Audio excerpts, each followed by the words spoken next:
예, 화면 띄워줘 보십시오. 띄울 준비가 안 됐습니까?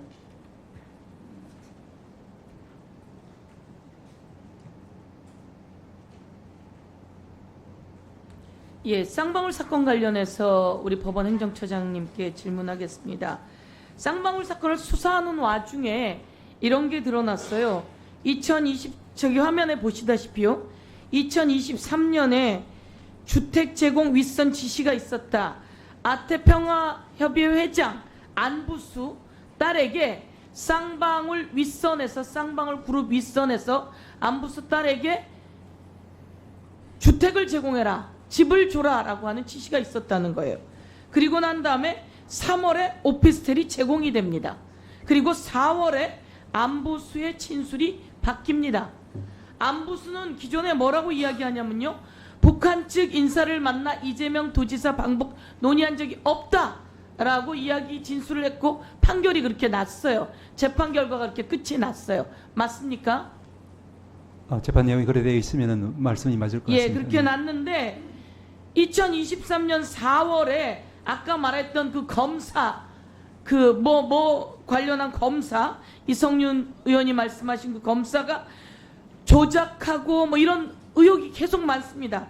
그 검사가 수사하는 과정에서 안부수 아태평화 회장 딸에게 주택이 제공되고 난 다음에 진술이 바뀝니다. 뭐라고 바뀌었냐면 경기도와 이재명을 위해서 대납했다. 이렇게 바뀝니다. 이 과정에 주택이 제공돼요. 그 주택이 제공된 게 녹취로 다 나왔어요. 그 내용은 언론을 통해서 보셨습니까? 언론에서 대강 이야기를 들은 것 같습니다. 예, 대강이 아니라 관심 있게 보셔야죠. 뉴스타파가 정말 열심히 찾아서 보도하는 겁니다. 그리고 그 과정 중에서 쌍방울의 임원이 이야기를 합니다.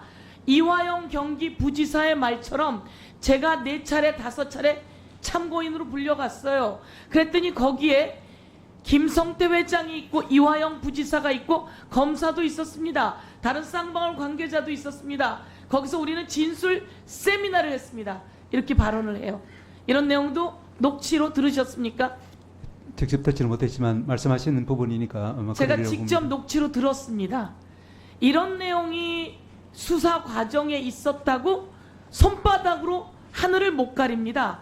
다 만천하에 드러난 거죠. 이재명 대표가 경기도지사로 있으면서 쌍방울 관계자하고는 일면식도 없는데 쌍방울 관계자가 이재명을 위해서 방북 대금을 대납했다? 그렇지 않죠. 국정원 문건에 그 대금을 북한에 올린 것은 주가 조작 때문이다 라고 하는 문건이 계속 나옵니다. 주가 조작으로 돈을 벌었으니 일주일에 50억씩 백화점 상품권을 사서 보내달라라고 하는 북한 관계자의 발언도 있다고 국정원 문건에 나와 있습니다. 아시겠죠? 제가 오늘 법원 행정처장님께 질의 형식을 빌어서 온 국민에게 낱낱이 보고하는 겁니다. 저기에 화면에 떠 있듯이 제가 이렇게 피켓에도 만들어 왔습니다. 이 내용이 검찰이 아니에요라고 하지만 김성태의 법정 출석 기록 그리고 이화영의 출정 기록, 김성태의 출정 기록 모든 기록이 다 나온다면 모두가 하나로 정점으로 몰릴 겁니다. 그럼에도 불구하고 검사들은 그 출정 기록을 제출하고 있지 않습니다. 그래서 제가 법원행정처장님께 역사의 오류를 남겨서는 안 됩니다. 신진우 판사 또다시 배당이 되어서 이재명 대표를 괴롭힐 상황인 것 같은데요. 배당이 올바른지도 보시고요. 그리고 재판도 올바른지 다시 보시고요. 증거가 만천하에 드러나고 있다라고 하는 것을 국민 앞에 알려드립니다. 예, 다음은 우리 공수처장님, 공수처처장님 그리고 차정현 부장검사 잠깐 앞으로 나오시겠습니까? 오늘은 기획관으로 오셨다 그랬죠? 수사기획관? 예, 앞으로 나오시죠. 자, 화면 다시 한번 띄워보겠습니다. 화면에 신원식 국방부 장관입니다. 국방부 장관이 이종섭 현재 국방부 장관이고요. 당시에 국힘당 국방위 간사였어요. 이 국방위 간사가 이종석 국방부 장관을 불러다 놓고 이야기합니다. 제가 전화한 적 있습니까? 없지요. 한 번도 없지요. 이렇게 물어요. 그런데 실제로는 통화 기록을 쫙 뽑아보니까 신원식 이종석 국방부 장관에게 당시 전화를 1분만 더 주시죠. 네. 전화를 17번 했습니다. 17번. 17번이나 해놓고 한 적이 없다고 합니다. 저 기록은 다 갖고 계시죠? 그리고 중요한 건 저 기록은 어디서 나왔냐? 박정훈 대령의 변호사가 통화 기록을 사실 조회해서 나온 자료입니다. 그런데 말이죠. 저 자료는 갖고 있으리라고 생각합니다. 그런데 말이죠. 공수처장님, 휴대폰 압수수색해야 되는 거 아닙니까? 그리고 법원행정처장님, 저런 정도는 휴대폰 압수수색 영장 공수처에서 보내면 영장 발부해 줘야 되는 거 아닙니까? 예, 위원님 잘 아시겠지만 이 개별적인 이제 만약 영장이 청구 들어올 수도 있고 해서 네. 그런 재판 사항이라서 제가 말씀드릴 위치 저런 정도면 당연히 영장 발부합니다. 그리고 다음 넘겨주십시오.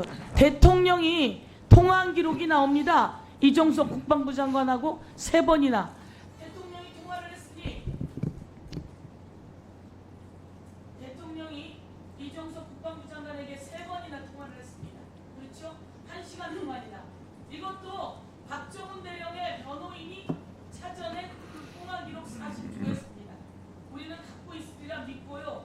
그런데 그러면 이종석 국방부 장관 핸드폰 공수처에다 낸 거 요번에 새로 개통된 거 냈다고 알고 있습니다. 그거 가서 바로 원래 있는 핸드폰 압수수색해야 합니다. 대통령도 마찬가지로 압수수색해야 합니다. 이시원도 그 핸드폰 전부 다 압수수색해야 합니다. 우리